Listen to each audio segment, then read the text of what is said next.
Il y avait un mystère dans les MJC. Tu rentrais pour aller tripatouiller la terre glaise, tu vois, et puis tu sortais en citoyen. C'est vrai, hein, y a ce mythe-là. Hein. Comment tout cela a-t-il commencé? Ça a commencé par un coup de téléphone. Le ministère de la Jeunesse et des Sports, feu ministère de la Jeunesse et des Sports, m'avait demandé de faire un travail sur une notion qui était un peu en voie de disparition dans les années 90, qui était la notion d'éducation populaire. Et alors je m'étais mis en tête d'interviewer quelques grands anciens avant qu'il ne soit trop tard. Et notamment j'avais retrouvé les traces d'une certaine mademoiselle Christiane Faure qui avait joué un rôle important en 1944 en créant la première direction de l'éducation populaire au sein du ministère de l'Éducation nationale. Alors, je trouve son numéro, je l'appelle un jour comme ça, alors je tombe sur une espèce de vieux bonhomme désagréable. Allô? Oui, bonjour monsieur, excusez-moi de vous déranger, voilà, je m'appelle Franck Lepage et j'aurais voulu parler à mademoiselle Faure, s'il vous plaît, mademoiselle Christiane Faure. Et qu'est-ce que vous lui voulez, mademoiselle Christiane Faure? Voilà, je dois faire un travail sur la notion d'éducation populaire et il se trouve que mademoiselle Faure, en 1944, l'éducation populaire, monsieur, ils n'en ont pas voulu. Cela n'intéresse plus personne aujourd'hui. Au revoir. Clac. C'est quoi pour vous l'éducation populaire? Pour moi, c'est avoir envie d'apprendre. Il y a peut-être une idée de devenir citoyen. L'éducation populaire, c'est... Il y a l'idée d'intervenir, il y a l'idée de débattre sur des sujets d'actualité. Le citoyen, c'est l'homme libre. C'est l'homme qui, à un moment donné, est capable d'être gouverné, de gouverner, et aussi, à un moment donné, de dire non. En 1940, monsieur, j'étais jeune professeur de français au lycée de jeunes filles à Oran, en Algérie, lorsque l'État français a promulgué les lois portant statut des Juifs en France. Nous avons reçu une circulaire, monsieur, nous demandant d'identifier les élèves juifs afin de les expulser des établissements publics. La France avait décidé que ces gens-là n'étaient plus français et que, comme tels, ils n'avaient plus à bénéficier de l'enseignement public. Monsieur, des élèves juifs à Oran, j'en avais quelques-unes. Monsieur, j'ai crevé de rage, j'ai pleuré de rage. Je défendais, j'enseignais Rousseau, Voltaire, Diderot, Montesquieu. Monsieur, sachant les enseigner, nous aurions dû savoir les défendre. Et Christiane Faure me raconte qu'elle pleure en voyant les jeunes élèves du lycée d'Oran partir avec leur blouse rose sous le bras et leurs bouquins et descendre la colline. Parce qu'ils ont fait les listes. Parce que personne ne s'est opposé à ces listes. Parce qu'il était prévu qu'en cas de... Si on oubliait un seul élève, c'est le proviseur qui sautait et les profs avec. Et donc Christiane Faure me raconte qu'elle est la seule à s'offusquer et que ses collègues lui disent « Écoute Christiane, qu'est-ce que tu veux faire? De toute façon, on n'y peut rien. C'est une loi, c'est la guerre. Et puis mets-la un peu en veilleuse si tu veux pas d'ennui. » La Deuxième Guerre mondiale a montré que c'est les pays les plus cultivés et instruits au monde qui ont fait les plus grands massacres, quoi, je veux dire. Hein. Donc ça change tout dans notre réflexion, quoi. Donc l'instruction, elle suffit pas, quoi. À un moment donné, comment est-ce qu'on apprend aux gens à dire non?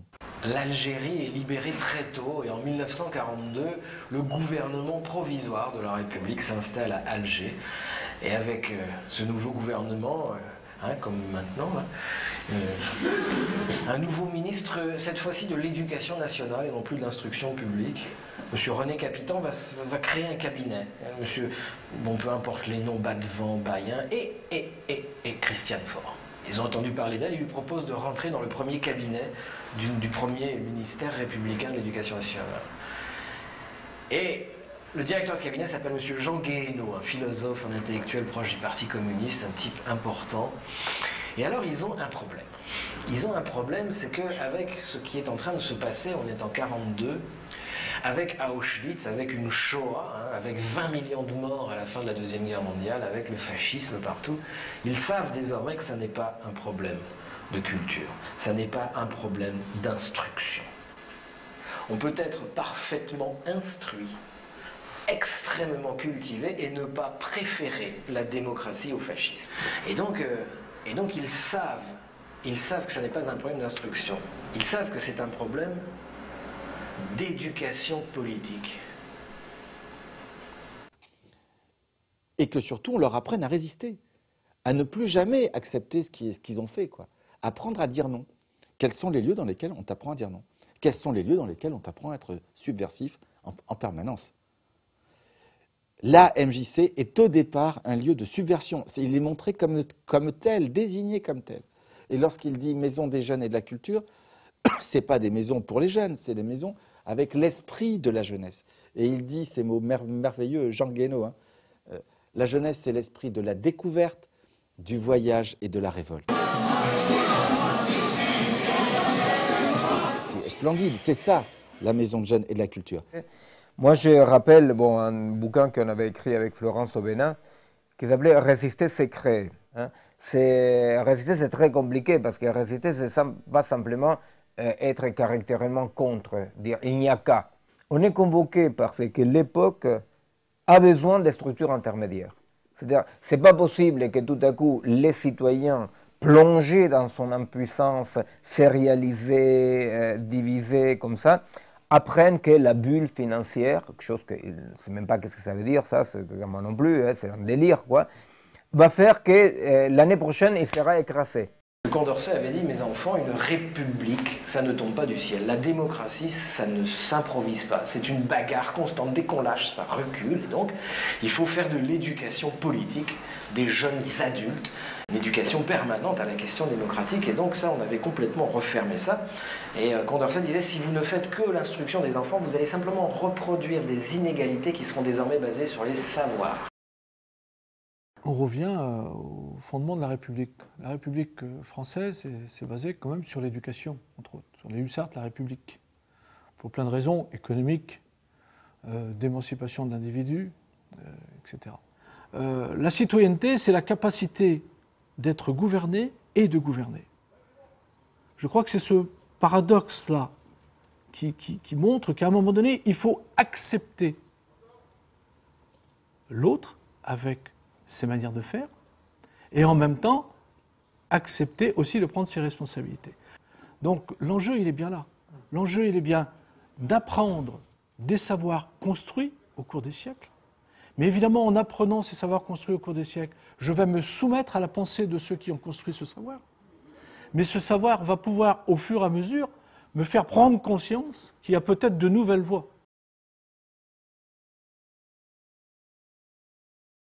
Il a fallu expliquer un petit peu ce que c'était que la République, ce que c'était que la laïcité, pourquoi à un moment donné on a fait ci, on a fait ça, qu'il y avait des lois, qu'il fallait les respecter. Enfin bon, la France n'est pas un État religieux, elle n'est pas un État ethnique. La France est un État civique et politique. Donc le peuple français est un peuple politique. Qu'est-ce qui nous lie entre nous? Qu'est-ce qui fonde la nation française? Quel est ce lien invisible, cette âme qui nous lie? Le respect de la République, de la Déclaration des droits de l'homme. Ce n'est que ça. Ce n'est que ça. Ça veut dire que si ce n'est pas enseigné et éduqué, on est mort. Cette nation, elle disparaît. Comment l'MJC pourrait remplir ce rôle-là? Comment l'MJC pourrait être un facteur d'émancipation, des pratiques alternatives, qui s'oppose un peu justement à ces mondes disciplinaires dans lesquels on dit consomme, consomme, consomme. Justement, résister, c'est créer petit à petit les expériences locales qui montrent que d'autres possibles peuvent voir le jour. Peut-être on peut désirer autrement, peut-être on peut désirer la solidarité, peut-être on peut désirer une vie des quartiers plus agréable.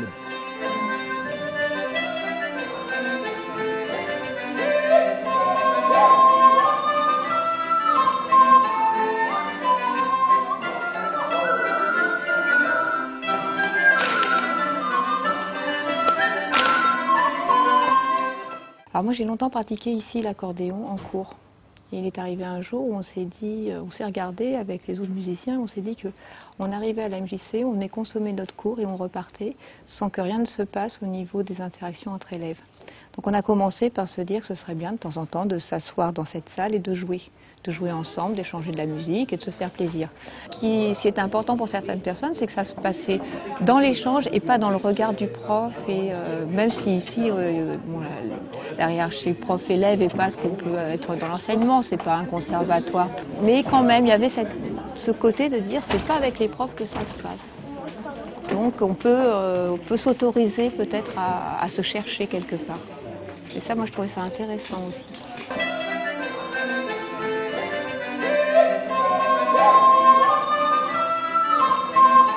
Je pense qu'il y a de la République mise en jeu dans les musiques et danses traditionnelles. La République s'intéresse à comment se passe la relation entre nous. Il est complètement anormal que dans les écoles de musique de la République, on n'enseigne que la musique classique. C'est anti-républicain. C'est-à-dire que ça renvoie la personne, non pas à sa citoyenneté républicaine, non pas à son appartenance à un peuple politique, ça le renvoie immédiatement à ses racines, justement. On n'est plus dans l'identité de relation, on est dans l'identité de racines. Donc là, c'est la République elle-même, enfin la République, c'est pas la République, c'est les hommes politiques, les institutions et les fonctionnaires qui font le jeu inverse. Donc le fait, nous, d'être un lieu institué, d'avoir une mission de service public et de mettre au cœur les musiques du monde, c'est extraordinaire. Donc en ça, on est éminemment républicain. Mais aussi, faut-il aller jusqu'au bout? Aussi, faut-il le rendre vivant? Aussi, faut-il être ouvert? Si Mouloud fait de la vieille à roue, alors oui, c'est un projet républicain. Si Jean-Pierre rentre dans l'orchestre de musique arabo-andalouse, voilà. Si on ne veut pas faire du tribalisme dans ce pays, il est urgent de revenir à ça. Moi, je me suis battu pour la démocratie. J'ai passé 4 ans et demi en tôle chez moi pour la démocratie. Alors pour moi, la démocratie, ça veut dire quelque chose. Eh bien, la démocratie n'est pas simplement une forme des structures sociales, est un fonctionnement interne. Ce fonctionnement-là, aujourd'hui, est attaqué.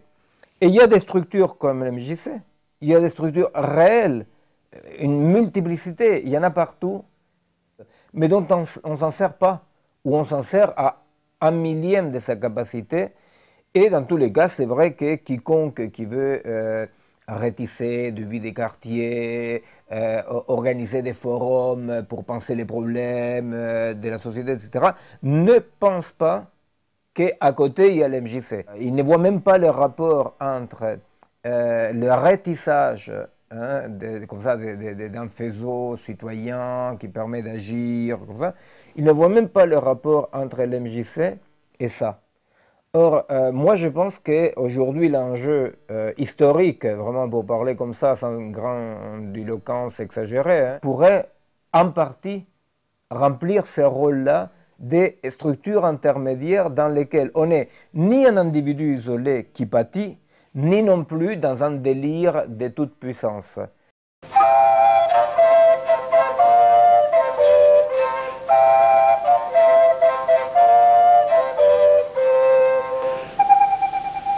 Dans quelques instants, nous allons nous rendre rue Mouffetard. La Maison pour tous est un peu le centre qui cristallise les efforts artistiques du quartier. Un petit imprimeur s'y a découvert un jour un talent de peintre, d'autres s'y expriment par le théâtre sur une scène exiguë. Bien sûr, tout le village en parle. L'avenir de la rue Mouffetard, il intéresse beaucoup de gens et pas seulement les habitants de la rue Mouffetard. C'est pourquoi, parmi les 4 personnes que nous avons réunies ce soir au studio, il n'y a pas seulement des habitants de la rue Mouffetard. Monsieur Bilby, lui, est un des animateurs de la Maison pour tous. Vous avez vu tout à l'heure le rôle de la Maison pour tous dans la rue Mouffetard. Moi, je suis arrivé dans une maison qui existait déjà depuis un certain nombre d'années, puisque c'est la première maison des jeunes et de la culture en France. Elle a été créée en 1906.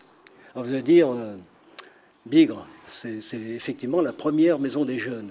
Mais elle ne s'appelait pas Maison des jeunes à l'époque, c'était un centre social qui s'appelait Chez nous. En fait, ça s'était constitué, cette association, avec une étudiante, avec quelques camarades, qui avaient pensé que dans un quartier populaire de Paris, elle pourrait se mettre à la disposition des gens et essayer d'apporter un petit peu de joie à une population qui méritait d'en avoir, parce que le quartier Mouffetard, à l'époque, c'était un quartier de taudis, de tuberculose. Et moi, je suis arrivé en 1948, au niveau de l'éducation populaire et du social, la maison était en avance sur bien bien des associations. Alors moi, j'y ai apporté surtout la dimension, le bordel un peu, la dimension culturelle et artistique. Mais j'ai continué à bosser de la même façon au niveau social. Parce que je pensais qu'il est impensable qu'on sépare le social du culturel. Sinon, on ne fait pas notre boulot. C'est pas possible.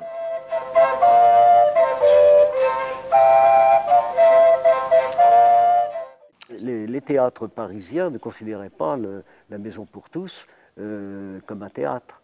C'était pas du théâtre. Ça ne pouvait pas être un théâtre parce qu'on se mêlait du social et on se mêlait des jeunes, on se mêlait du sport. Dans cette maison qui n'était pas un théâtre, qui était une association populaire d'éducation et de culture, on a fait connaître Godot, Beckett, on a fait connaître Arabal, on a fait connaître Marguerite Duras, Raymond Rouleau y a créé une communauté théâtrale extraordinaire. Le théâtre est un moyen de réveiller les consciences. Et c'est ça qui est fabuleux. Le moyen de réveiller les consciences. Ouais. La poésie, le théâtre, la chanson aussi, qui permet d'un seul coup de dire « Ah, il dit des choses qui nous touchent là ». Le théâtre est l'activité du politique par excellence, et depuis la cité grecque. C'est l'art par définition qui permet cette rencontre-là. Voilà, ici on a une conception du théâtre un petit peu différente de ce qui se pratique souvent ailleurs, pas toujours, hein, il y a d'autres gens qui pensent comme nous, mais on n'est pas dans l'idée du conservatoire, on n'est pas dans l'idée de la répétition, mais dans l'idée de la recherche et de la création. Donc on cherche avec les élèves et surtout on prend les individus tels qu'ils sont et on essaie de les faire avancer, mais sans oublier qui ils sont. Voilà. Et dans leur façon d'être physiquement, et dans leur tête, et dans la problématique qu'ils peuvent amener, suivant leur, je sais pas, leur catégorie sociale, leur âge, les problèmes qu'ils peuvent traverser, ou les questions qu'ils peuvent se poser. Moi, donc, voilà, puis je vais te pousser. Puis l'autre à côté, il va aussi te pousser. Puis à un moment, ça va peut-être se casser la figure, ou tu en auras peut-être marre parce que c'est trop lourd. Voilà, donc il y a la compagnie professionnelle, il y a ici donc le théâtre-école, qui est l'école, voilà, mais on dit bien théâtre-école, c'est pas école de théâtre, c'est pas du tout la même chose. Et puis il y a tout ce qui est un peu projet un petit peu particulier, on va dire un petit peu socioculturel, c'est un peu l'idée, des projets où on va vraiment se poser des questions d'aujourd'hui, où le théâtre est plus un outil d'évolution, d'épanouissement d'individus. Ça a été le grand projet dont peut-être vous avez entendu parler, qui s'appelle l'œil du cyclone. Voilà, l'œil du cyclone qui a donné la tour de Babel actuellement chez des plus jeunes et des anciens, et qui donne Place des Mythos, qui est un spectacle sur l'homophobie qui tourne aussi beaucoup. Vous saviez pas? Kader, c'est une pédale. C'est pas vrai. T'as bien fait de quitter le quartier, Kader. Ici, y a pas de parlouse. Allez, casse-toi. Tu nous as trop déshonorés. Y a pas de PD chez les Arabes. De quoi? T'es un Arabe. T'es pas un... Et c'est notamment l'histoire d'un gars qui s'est fait taper. Parce qu'il y a eu des rumeurs sur lui. Et on apprend que après ce personnage-là était homosexuel. Ça m'a appris à avoir une conscience poétique et à défendre des idées, parce que le spectacle qu'on joue, il est assez militant, quoi. Il défend des idées. Et surtout, le travail qu'on fait ici, je trouve assez différent de ce qui peut se passer ailleurs, c'est que nous, on essaie de créer des groupes mixtes. Et ça, c'est vachement important parce que on va avoir des gens qui s'intéressent à un public de femmes ou à un public de pauvres, ou etc. Nous, non. On va essayer de créer des groupes assez représentatifs de l'ensemble de la société. Et ça c'est exceptionnel parce que ça produit des choses nouvelles. Parce que la société, elle nous enferme dans des cadres, dans des strates comme ça, et dans des cages d'escalier, et à aucun moment on ne peut se rencontrer. Et là, ce qui est intéressant, c'est que les activités qui sont proposées ici s'ouvrent à tout un chacun. Savoir, non savoir, qu'on soit armé ou désarmé, on se retrouve dans un atelier, dans un groupe de parole, dans un atelier théâtre, ou à faire la cuisine ensemble, qu'on soit avocat ou chômeur. Il y a des situations réelles, il y a des gens réels. On demande aux jeunes de réfléchir. de prendre parti. C'est-à-dire que le jeune, il peut même se barrer du spectacle. La MJC joue son rôle éducatif, c'est-à-dire qu'elle n'est pas neutre. Elle défend un discours. Et en ça, moi je dis, je fais de l'éducation et pas de la médiation. Je suis éducateur. Éducateur, cela veut dire attaquer la montagne à la petite cuillère. Finalement, que fait le maître animateur? Il va recentrer son élève. Il va l'aider à se centrer. Se centrer, c'est quoi? C'est trouver sa place. Et travailler sa conscience. Et ça s'obtient effectivement par la raison, mais également par l'imagination. Et le théâtre en particulier, et pas seulement le théâtre ici, je crois que toutes les activités qu'on propose ici, travaillent l'imagination.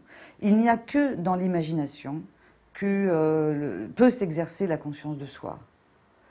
Et l'imagination produit de la réalité.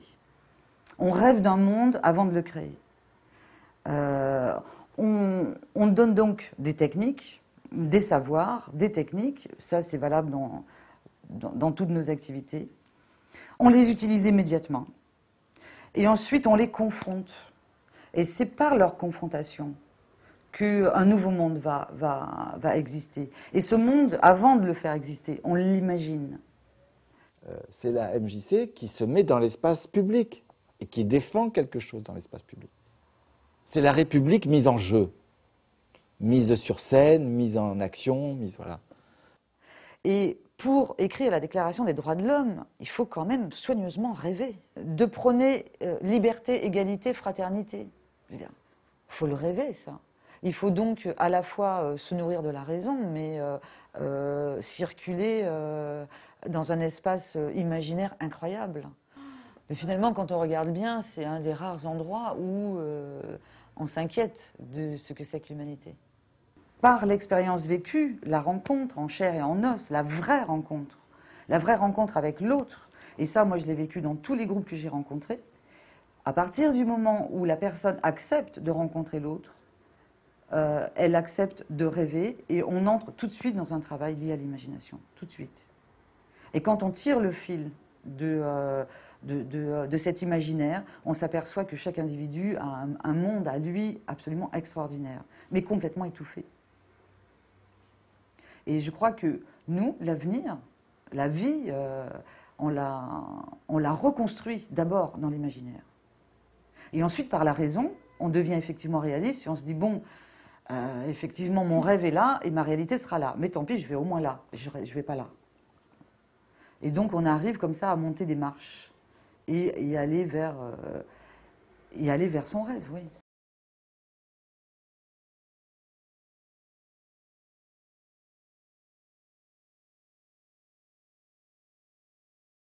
Il faut surtout montrer aux personnes le plaisir qu'il y a à être un citoyen. Le plaisir qu'il y a à un moment donné d'aller chercher en soi la réflexion. Le plaisir qu'il y a à un moment donné de se sentir maître par rapport aux événements, de ne plus avoir peur, de sortir de la survie. C'est ça. Alors, moi, je suis venue avec une question. Je fais partie de l'association des parents d'élèves du collège Albert Camus. On a eu récemment le cas d'une élève qui a été renvoyée. Ça nous est amené à poser la question de certaines violences et qu'on aurait voulu, dans le cadre de cette association de parents d'élèves, de poser le problème, pourquoi ces violences, pourquoi ces enfants qui se réunissent et qui explosent. Donc ça, c'est un sujet sur lequel on voudrait aborder en tant que parents. Et surtout, ce qui nous a frappé, et on en a discuté encore récemment quand on s'est vu, c'est le soulagement qui a été induit par ce renvoi. Pas seulement par le renvoi, mais par toutes les paroles qu'ont soulevé ce renvoi. Et on s'est posé la question, mais pourquoi on n'a pas discuté avant d'en arriver là? Est-ce qu'on ne pourrait pas faire un projet, on avait appelé ce projet l'auberge de la parole, de façon à ce que les jeunes puissent discuter sur qu'est-ce qui les embête, qu'est-ce qui les rend agressifs, pourquoi cette éruption de violence dans les banlieues, est-ce qu'on ne peut pas l'éviter, est-ce qu'on ne peut pas travailler dessus, et je sais que ce problème n'est pas propre à Massy où j'étais, à Ris-Orangis où je suis, il est valable pour beaucoup de choses. Donc est-ce qu'on ne peut pas travailler sur ce projet et puis le diffuser? Les vécus aujourd'hui des individus à niveau international, à niveau mondial, hein, c'est un vécu d'une impuissance énorme, extrême, parce qu'ils sentent qu'ils ne peuvent pas agir, ils ne peuvent que réagir. Ben, moi, je pense qu'aujourd'hui, et justement par la disparition de la conscience politique, on ne sait plus désigner l'ennemi. C'est ça qui est terrible. Moi, je l'ai vécu à Torcy en 2005 durant les émeutes.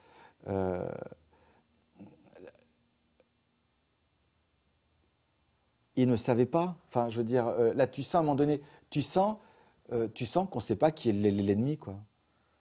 Donc là, tu fous le feu au lycée, tu fous le feu au gymnase, tu fous le feu à la bagnole du voisin. Enfin, tu vois, je veux dire. Et la plupart du temps, quand un jeune fait des conneries, pour dire comme ça, dans la rue, à vrai dire, quand ils arrivent à nous, quand ils arrivent en pédopsychiatrie, donc ce n'est pas les flics, ce n'est pas les juges dont on a le temps de parler, on se rend compte vite fait que 90% des mômes, des jeunes qui font des conneries dans la rue, ils sont dans une confusion dans laquelle ils ne se rendent pas compte qu'une chose, c'est transgresser à la maison.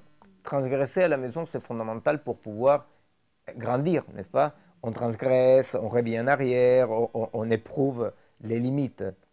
Or, si on fait ça dans la rue, bah là, c'est une transgression légale, c'est grave. Ils ne font pas la différence entre transgresser à la maison, hein, et transgresser dans la rue. C'est-à-dire qu'à un moment donné, incapacité à comprendre le monde dans lequel on est, incapacité à désigner ce qui me fait mal. Imagine-toi être les yeux bandés et être attaqué et être en incapacité de te défendre. Je pense que c'est ce que vivent les jeunes aujourd'hui.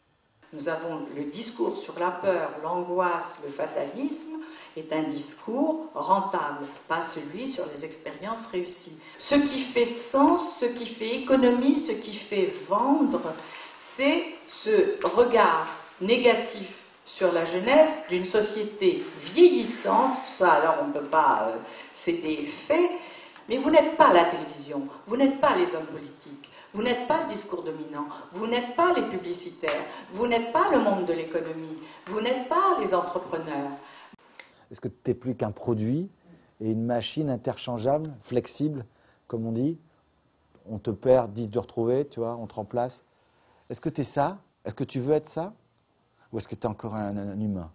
Alors, d'un point de vue anthropologique, d'un point de vue éducation et d'un point de vue psychiatrique, c'est vrai que c'est important de créer des pratiques qui permettent de rétablir les frontières privées-publiques. Or, tu ne peux pas aller éduquer les familles. Ça, sauf dans un régime totalitaire, on n'éduque pas les familles. En revanche, tu peux refonder le public, l'espace public. Et si tu refonds l'espace public en tant qu'espace public, ah bah, effectivement, comme corollaire secondaire, parallèle, tu refonds aussi un espace privé. Donc, il y a là quelque chose qu'on n'a pas le temps là de développer, tu vois, mais très très profond dans le développement des véritables espaces publics, qui est vraiment une action anthropologique, sociologique fondamentale aujourd'hui. Comment est-ce qu'on travaille à ça? On travaille à ça sur un processus permanent où, premièrement, on fait en sorte d'avoir des gens chez qui on va aller chercher la raison critique et on touche ça chez eux. On va aller chercher en permanence leur raison critique, questionner leur raison critique, et cette raison critique, on va lui faire rencontrer une autre raison critique, d'autres raisons critiques. L'espace de la rencontre de ces raisons critiques, on appelle ça l'espace public. Les MJC sont faites pour organiser cet espace-là. C'est leur rôle. C'est leur rôle historique. Alors, c'est le travail de l'Université populaire laboratoire social qu'on a commencé à Ris-Orangis. On l'appelle laboratoire social Université populaire pour faire la différence un tout petit peu avec l'université populaire plus courante qui se contente de faire une diffusion des savoirs. Nous, on ne fait pas diffusion des savoirs. Nous, c'est vraiment recherche, action, recherche et construction des savoirs, n'est-ce pas, hein? C'est-à-dire, par exemple, les antennes relais, est-ce que les antennes relais sont dangereuses ou pas? Bah, les gens ils disent oui ou non, mais ils ne savent rien. Eh bien, les rôles d'une MJC, ce serait par exemple ça, créer une expertise populaire, se renseigner, voir en quoi pas, être en réseau avec d'autres gens, solliciter des techniciens qui viennent parler. Donc, des lieux dans lesquels on sort un tout petit peu de cette bêtise ambiante de « je suis pour ou je suis contre ». Je pense que là, encore une fois, on est bien dans la formation du citoyen. Comprendre sa condition, sa place, comprendre le monde dans lequel on est. Là, par rapport à l'université, pour en revenir à l'université, on demande 3 choses aux gens. Première chose, être affecté par quelque chose. Deuxièmement, vouloir résoudre le problème. Troisièmement, non pas de façon individuelle, mais collective avec des gens. Le rôle d'une université populaire, laboratoire social, n'est pas politique dans le sens de s'opposer à un sens dominant à notre sens. On oppose au sens dominant une complexité multiple. Hein. Alors, de ce point de vue-là, il faut bien comprendre, bon, c'est quand même ma casquette psychanalyste, hein, mais c'est un constat aussi social, que quand l'individu il est tout seul chez lui, dans sa tristesse, dans son impuissance, il ne faut jamais oublier que plus on est dans l'impuissance, plus on est dans une sorte de rêve comme ça de toute puissance. On se dit, si il y avait tel mec au pouvoir, si j'ai gagné le loto, si on écrasait les étrangers, si tous les hommes du monde se tenaient par la main, voilà. C'est-à-dire qu'il y a toujours un si messianique que si cette chose-là arrivait, tout serait possible. Or, si résister c'est créer, c'est justement parce que aussitôt qu'on sort de l'impuissance, on perd aussi le rêve de toute puissance.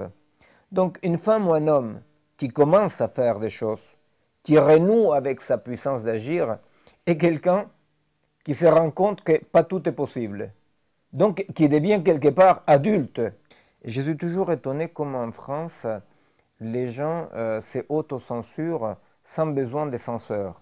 Hein. C'est très étonnant parce que pour moi, pendant la moitié de ma vie jusqu'à 25 ans, quoi que je fasse, il y avait un censeur, un flic, un militaire, donc je savais pourquoi est-ce que je ne pouvais pas faire les choses. Bon. En tant qu'en France, il y a une sorte de peur diffuse dans laquelle on se auto-censure, on auto-limite nos libertés d'agir avant qu'une censure, qu'une loi ou que quelqu'un arrive pour nous censurer. Et ça, je pense que ça part d'un malentendu de ce qui est la défense de la démocratie. Hein. C'est-à-dire, au fait, la mobilisation, le développement de ce type d'expériences intermédiaires, loin de menacer la démocratie, c'est ce qui donne la sève à la démocratie. Parce que combien même le pouvoir central dans un pays quelconque est très progressiste, s'il y a cette distance-là, il n'y a pas les structures intermédiaires qui permettent de réaliser des changements, par exemple. Et si le pouvoir est très réactionnaire, il n'y a pas les structures intermédiaires qui permettent de résister.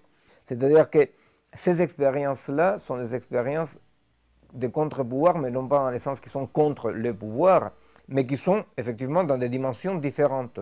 Donc moi je trouve quand même qu'elles sont comme des noyaux de résistance à cette folie ambiante, dans lesquels des problèmes peuvent être pensés de façon complexe. On n'est pas ni pour ni contre.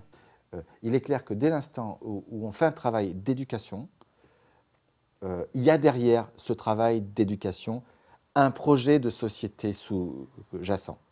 Donc il faut qu'on soit au clair dans une MJC sur quel est le projet de société que porte la MJC.